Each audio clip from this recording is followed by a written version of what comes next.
Welcome back to the courtroom, where tension is rising and the stakes couldn't be higher. Today, in a felony sentencing hearing that could alter a young man's future. The defense is fighting to secure probation, while the state pushes firmly against it. Character witnesses step forward, emotional histories surface, and a mother's testimony reveals the depth of a family shaken by loss. But behind it all lies one crucial question. Will the court believe that this was a moment of weakness, or a dangerous pattern waiting to repeat? Stay with me, because what unfolds next may change everything. All right, court is calling 2025 CR 009749, State versus Cullen Spencer O'Neill. Can I have parties announced? Samantha Lynn Brown for the state. Brian Kimbrough for Mr. O'Neill. All right, and are you Mr. O'Neill? Yes, ma'am. All right, according to your plea bargain agreement, punishment is to be assessed at a cap of 8 years in the prison. The state is opposed to your applications. Have both parties had a chance to review the PSI report? Yes, Judge. Yes, Your Honor. Any objections to the PSI report? No, Judge. No, Judge. All right, state, you're opposed. Do you have any witnesses? No witnesses, Judge. Defense, any witnesses? Yes, we have some witnesses, Your Honor. All right, call your first witness. Before I do, Your Honor, I have some letters that I wanted to present the court on his behalf, and I believe, and I did give a copy to the state, and I believe they were opposed to my doing so. So I wanted to give them an opportunity to speak to that. All right, any objections to the court reviewing the letters? Yes, Judge. I'm going to oppose their hearsay. I can't cross-examine the witnesses on those statements, and I don't believe they're sworn statements either, so I'm going to object to them. Well, Your Honor, I've produced, these have nothing to do with the incident. They're only about the character and the information about the defendant. I think it's part of the court's duty. So with regards to whether they're hearsay or not, the court needs to review it to see if it is hearsay. And then if the court determines it is hearsay, then the court can always disregard. All right, with regards to the state's objections to the court reviewing the letters that have been tendered by the defense, the court understands your objections. The court is going to overrule those objections. The court will take these into consideration in sentencing. Would you like to have a copy so they can review them? Oh, I've reviewed it. Yes, I read very fast. Very fast. Thank you. All right, call your first witness. All right, can you raise your right hand for me, please? Do you solemnly swear or affirm the testimony you give will be the truth and nothing but the truth, so help you God? Yes, I do. All right, you can lower your hand, state your name for the record. Tammy Hollis O'Neill. All right, counsel, you may proceed. Thank you. And what is your relationship with Cullen? Yes, I'm his mother. And could you tell me a little bit, was Cullen raised in San Antonio? He was raised in Okay. San Antonio, born in Japan, but came here shortly after that because his late father was in the military. And how long was his father in the military? 24 years, What branch was he in? Air Force. Are you also in the military? No, sir, I'm not. I work as a civil servant, but not now because I'm furloughed. Because government is Yes, that is currently correct. shut down. That is correct. The Air Force? I do work for the Department of Defense. That's correct. Air Force. Yes, at the Air Force Civil Engineers Center. So Cullen's father passed away 7 years ago, correct? Yes, sir. And 2018. how did that, from your perspective, and was Cullen living with you at the time? Yes, sir, he was. And how did this affect him? The death of his father? Hugely. It affected all of the kids, right? My daughter as well. But I think it struck Cullen much harder, right? Because of that father figure that he had in his life. And also that father figure to hold him accountable. And how many siblings and other members of the family did he grow up with? Yes, he has a younger sister who's not here to testify today, ma'am.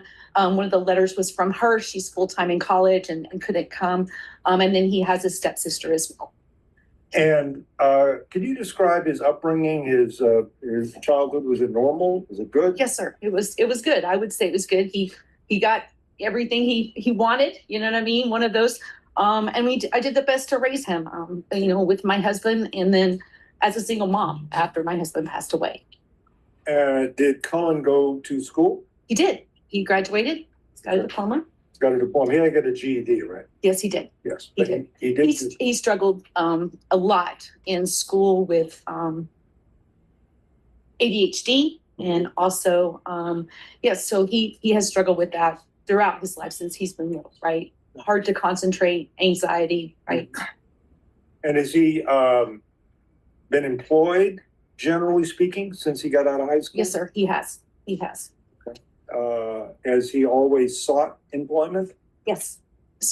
And to your knowledge, has Cullen ever been convicted of anything, any crimes in his No, life? sir. No, sir. This is so outside of his character. And I have never witnessed this type of behavior in him, Okay. which is why this is so shocking. I've had so many conversations with him, and I think he regrets what happened, right? I feel like from his personality, this is just not something he typically would have done. And I feel like that it was a mistake. He just made a poor decision, a very poor decision. And he's always lived at home, correct? Yes, sir. And so you've gotten to know his friends. Yes, absolutely. Okay. And would you say, based on your knowledge and your observation, are his friendships appropriate age-wise? Yes, sir. I've never seen anyone under legal age at my house. That's another thing I think that my daughter wrote in her letter, that even when I'm not there, she didn't witness that either as well. His relationships have always been with people of age. Right here, the courtroom takes a subtle but powerful turn. Cullen's mother paints a picture of a young man shaped by tragedy, discipline, and a supportive home, yet now standing before the court for a crime completely outside the character she knows. This moment is pivotal. The defense is building a foundation of credibility, emphasizing long-standing friendships and responsible behavior. But as heartfelt as this is, the court must weigh emotion against the brutal reality of the offense. What would you do if you were the judge? Show mercy, or protect the public at all costs? Which is why this incident was so outside of his normal character. And has he had friendships that were long-standing? In other words, friends that he's had for many years? Oh, yes, yes. He has friends that he went to kindergarten with, right? And one is here today, actually, so. Now, you know that we're here to ask the judge to place Cullen on community supervision. Yes, For sir. adjudication. Yes. You think that he could succeed on community supervision? Yes, sir, I do. I do. I very much do. I think that he needs that discipline, right? Of being able to check in continually. He's been on an ankle monitor for the last year and a half and has done that very successfully, right? To be able to check in and be accountable to that. I think that he can give back to society by working and doing other things while he was on probation versus if he was incarcerated. Okay. And that's fine. Pass the witness. All right, any questions? No questions, Judge. All right, thank you. Thank you. I appreciate your consideration. Thank you. And I would call Deborah Higgins. All right, can you raise your right hand? Yes, ma'am. Do you solemnly swear or affirm the testimony you give will be the truth and nothing but the truth, so help you God? Yes, ma'am. All right, you can lower your hand if you'll state your name for the record. Deborah Higgins. All right, counsel, you may proceed. Thank you. And Ms. Higgins, you go by DJ, is that correct? Correct. Okay. What's your relationship with Cullen? How long have you known him? I'm a family friend of approximately 14 years.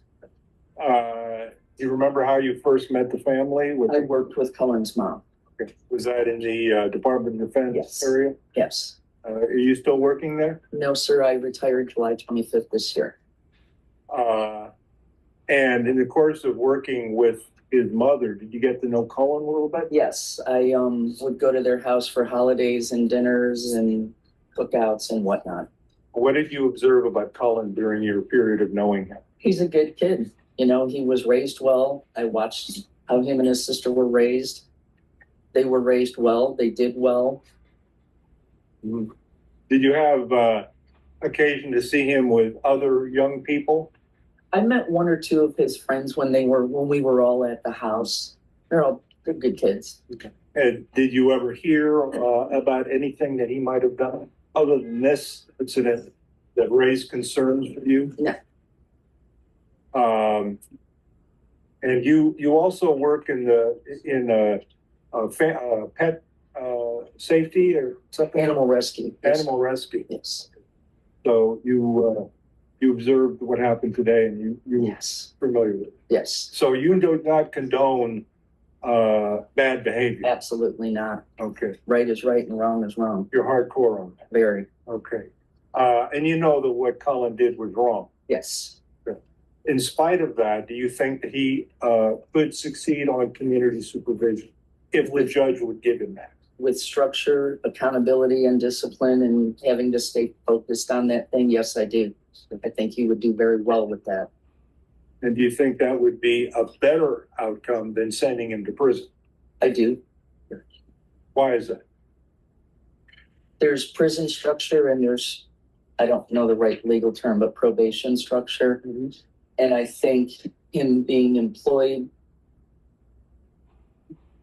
being forced to do the right thing every single day in a more open environment would be more beneficial to him to grow as a young man. Pass the witness. Any questions?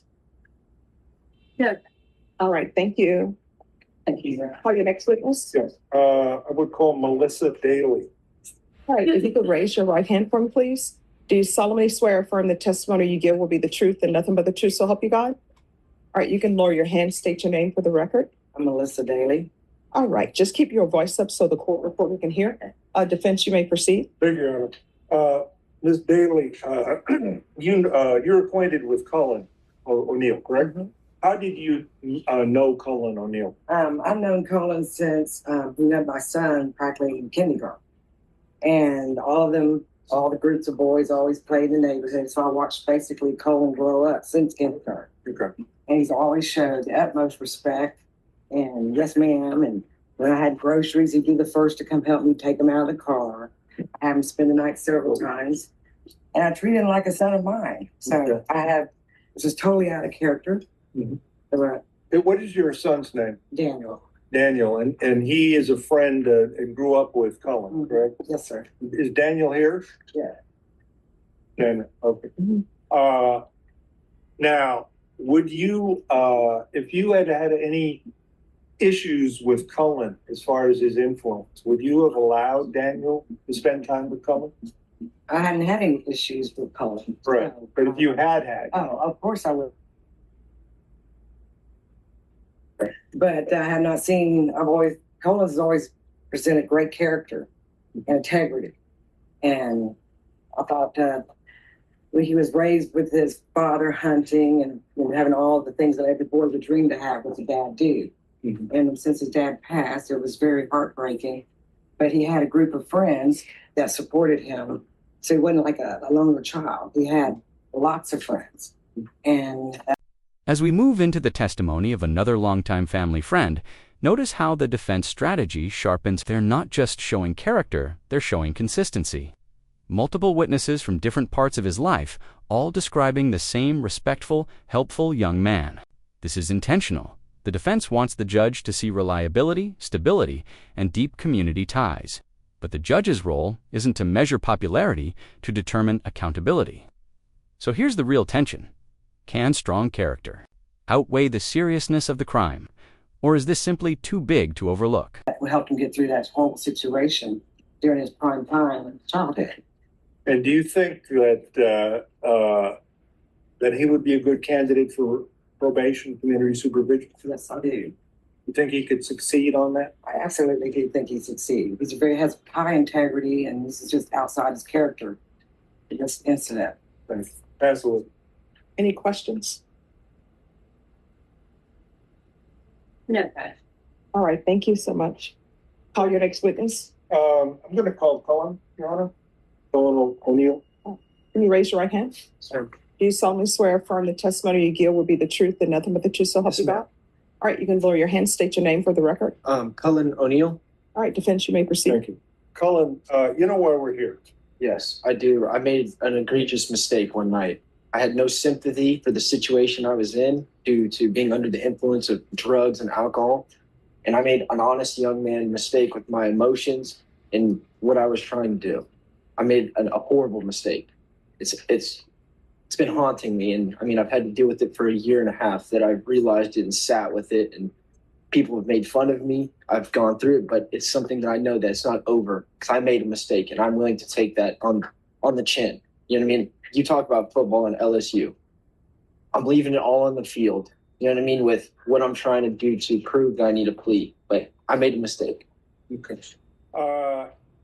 Now, at the evening this happened, you had been using drugs, correct? Yes, sir. And you'd been drinking. Yes, sir. So you have an issue with drinking and with drugs. Yes. And you're willing to deal with that. 100%. Okay. To get better. To get better. Do you have an attraction to younger women? No, ma'am. I mean, no, sir. I've never once ever in my life. I think it was just the influence I was in, the situation of not sleeping, being tired from work, just and my emotions, my feelings as a young man just overcame me. And I know that's horrible, and I made a mistake for that. Okay. Now, you did complete your GED, correct? Yes, sir, I did. Okay. And do you have plans and things that you want to achieve in your life? Yes. So I was a month away from finishing college when this all happened. And I had been held back for a year and a half to even finish college. But what I was doing in college was being a gunsmith. I get with my situation now, I might need to find a different line of work. And what I've been doing as an iron worker and doing stuff outside and building buildings like Chick-fil-A's, Walmart's, and Chase Banks and stuff around the community the best I can. Now, you were employed with an iron, what kind of a company was it? It was an iron company. It was Hill Country Steel. We do all the main steel around all of San Antonio, Austin, and Dallas. We do every Walmart, every Chick-fil-A, every Chase Bank, every car wash. We provide the steel. Did you start working with them when you were in high school? Yes, right out of high school. One of the letters I gave was from the employer that I've known since right out of high school, and he helped me a lot. And he knew about my situation through house arrest and getting my job back. Now, you're not currently working for him, right? No, I stopped working for him because I wanted to deal with this and didn't want to interrupt their company for my mistakes. And are you hoping to be able to get work again? Yes, I actually have a job interview on Thursday for another steel company that was smaller that we used to provide steel with. So that's something I'm really looking forward to start doing and working. Tell the judge why you think you could succeed on probation. I did track, football, and baseball all throughout high school. And I work harder than most grown men that I know. And I know I messed up. And I don't want to do prison because that's just not something I know I will succeed in, unfortunately. But I know that doing the plea and being on a schedule, checking in and doing things like that will really help me a lot. Get my life back on track. I'm young. I made a horrible, horrible mistake for my age. And I know that I want to be able to recover from it and not be stuck. Now, when this happened, understanding the situation, you do admit that you were told that the girl was 15. Yes, correct? Yes, and you also admit that when you were going to see her, it was because you were intending to have with her, right? Yes, I admit to that. You know what I mean? I admit to the court. This is the moment where the room tightens. Colin openly acknowledges that he knew the girl was 15, admits what he intended to do, and accepts responsibility. It's rare to see this level of direct confession in a sentencing hearing, but honesty cuts both ways. His words may show maturity and remorse, or they may reinforce the prosecution's stance that he fully understood the gravity of his actions. This is the emotional core of the hearing. A young man trying to reclaim his narrative while the court must decide if remorse equals rehabilitation. Do you believe his honesty helps him or hurts him? To take my honesty, because I made a mistake. Yeah. But that's not something you have ever done. Never thought about it, never once been around it, and I have a little sister. How could I do that to her? Okay. You know, like that's something that I really think about a lot and being a better image for her, especially with the situation I'm in. I want to get out of this and be better for her. And she was one of the main people that wrote a letter. Okay. Pass the witness. State. A couple questions. Yes, ma'am. You talked to probation prior to this hearing, correct? The pre-sentencing report. Yes, ma'am. And when they asked you about the offense, you minimized it, correct? I was nervous to what I said. I was very nervous on what needed to be said, and I wasn't sure what to say. I've never been in a situation like this, and I've never had the thoughts that I have.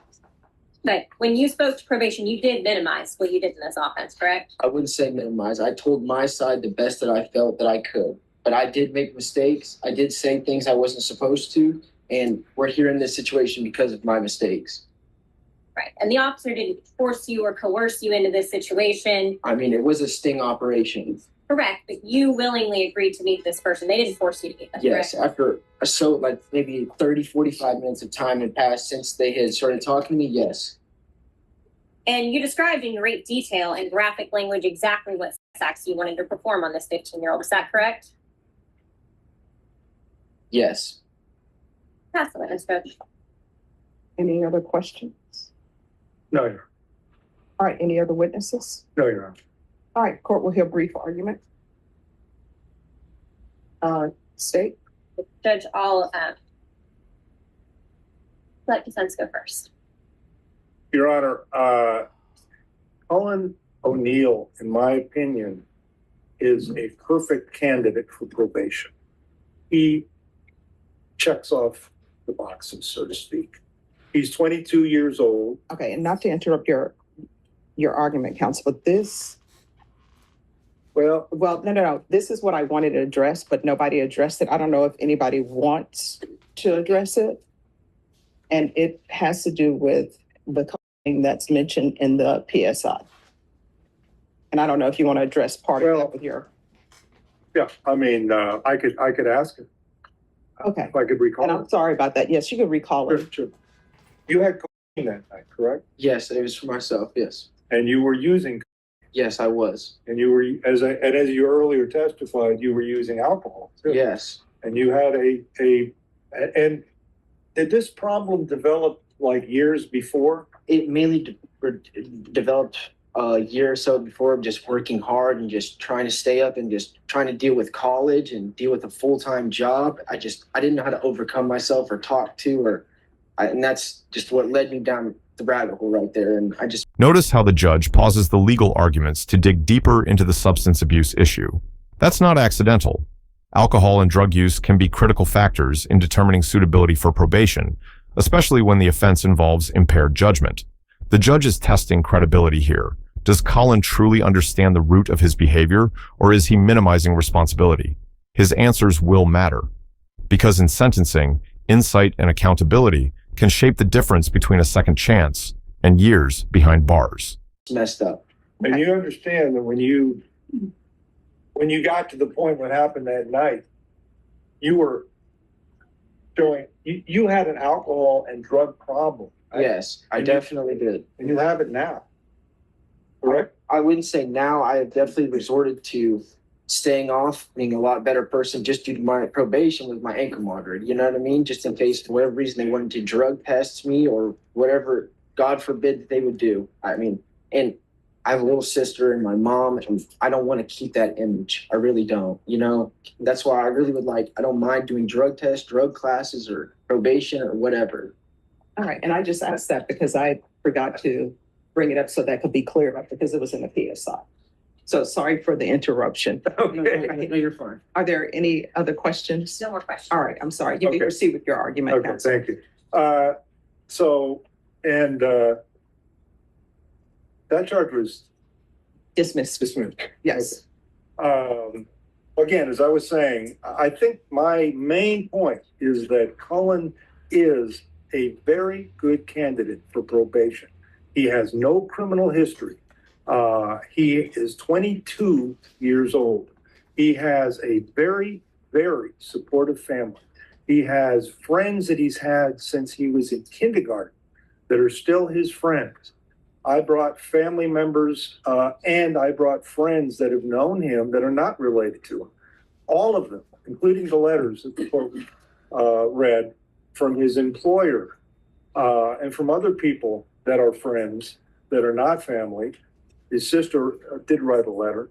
All of them attesting to Cullen's character and their long history of knowing him. That isn't to say that what he did was not illegal and wrong. He should be punished for it. But he should, in my opinion, be punished in such a way that he is rehabilitated. This is a case where, to me, it cries out for rehabilitation, not for prison. Prison would be the opposite, in my opinion, of what should happen. Now, I know this is a crime that is extremely terrible, and there is a lot of outcry against this behavior. And I agree, it's fine. I'm not opposed to that. But in the appropriate circumstance, and I think this is one, a person that does this kind of crime can be rehabilitated and can go forward and contribute. And of all the people that I've represented for some time in the last couple of years, Cullen seems to me to be the best candidate for probation. And I'm hoping that the court will give him that opportunity. Whatever program, whatever monitoring the court feels appropriate, I'm asking the court to give him that chance. All right, State. Judge, I respectfully disagree with defense's view that this defendant is a great candidate for community supervision. This defendant has a pattern and throughout this case of hiding and minimizing his behavior. When he speaks with the undercover, instead of putting what he wants to do in a text message, he insists on talking. And he says those things over a voice message, so it's less traceable. He gets there, what happens, he gets arrested. He gets to this court, he pleads on this case to supposedly take responsibility. And when given that opportunity to take responsibility to the PSI officer, instead of just saying, I chose to go there that night, he says, well, she pushed me. The officer pushed me to do it. The undercover pushed me. He blames the undercover, doesn't take full accountability. And even today, he says, oh, well, the reason for that is I was scared. If his reaction to being scared, concerned, anxious, or nervous is to lie, to minimize, that is a terrible candidate for probation because he's going to keep doing it on probation. Judge, the descriptions in this report that the court has in the stipulations of what he specifically says, he's not just saying he wants to meet up and have sex with a 15-year-old. He uses graphic sexual language, graphic violent language to talk about not only physically, but abusing a 15-year-old child, who he fully believes at that time is a 15-year-old child. I understand that this defendant is young. There may be some substance abuse issues. However, Judge, this is not the kind of person who I believe would be safe on our streets. I don't think he's a good candidate for probation, and I would worry about an actual child being harmed if he's let out. So I would respectfully ask the court to deny the applications for community supervision and sentence him under the plea agreement for 8 years. All right. So, Mr. O'Neill, I want you to know that I heard everything from all of the witnesses. I reviewed the PSI. I internalized everything. I've read the chat messages that were sent to someone you thought was 15. I messed up. Yeah. I messed up, Judge. All right. Oh, it's okay if he says something. No, I mean, I'm upset about this. You know what I mean? Like, this is my life, you know? And I mean, I just want to fix it the best way I can. All right. And I want you to know I'm taking in consideration your age. And I do understand that sometimes people will do things, they're intoxicated, be it through drugs or alcohol.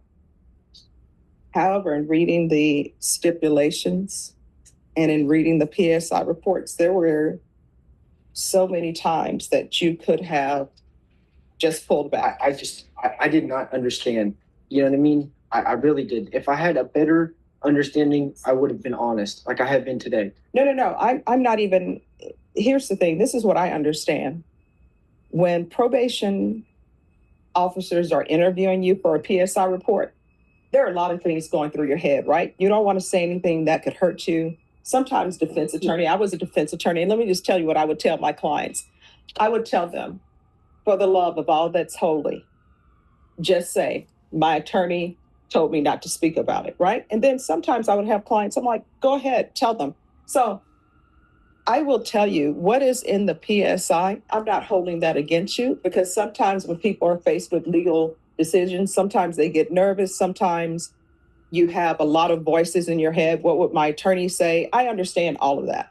So I'm not holding that against you, that maybe you said something that could be considered you're not taking responsibility. So I want you to know that. Yes, ma'am. What I'm talking about is the offense. And it's like, there's so many points along the way that you could have stopped. Like, not drive over there. Yes. Not go to the hotel. I agree. Not go up to the hotel room. I completely agree. And that's something that I've talked to myself and my mom and my family about, and my friends about, why I even did it. Because in no right state of mind ever have I ever thought that way or been in a situation like that. I crashed out. And I didn't know what sympathy was for the simple like the situation I was in. I really didn't. And I was young, I was sleep deprived, I was off drugs and alcohol, and I really did not mean to make that decision. And that's not who I am as a person. I've never lied to my mom or people about my situation. I've always been honest when they asked, especially how I got my job back. I had to sit there in front of a bunch of grown people and explain what happened. You know what I mean? And that's something I can't be unhonest about that, because look how it looks on a piece of paper.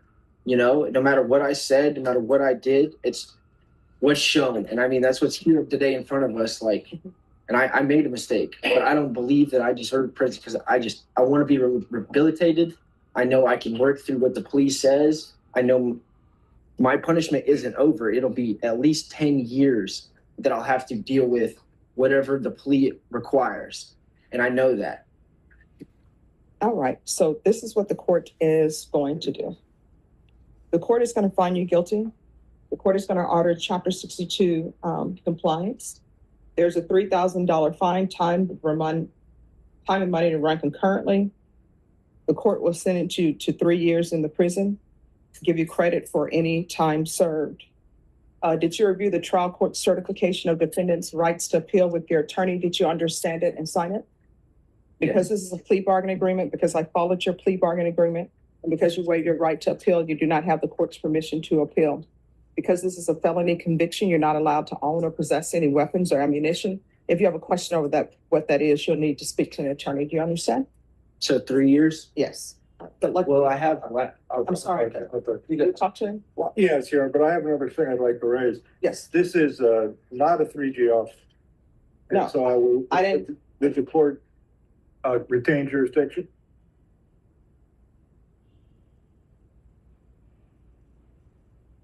I'll consider it. I'll tell you what, you can file whatever you want to file, and then the state, you can, make whatever arguments you May I- want to make, counsel.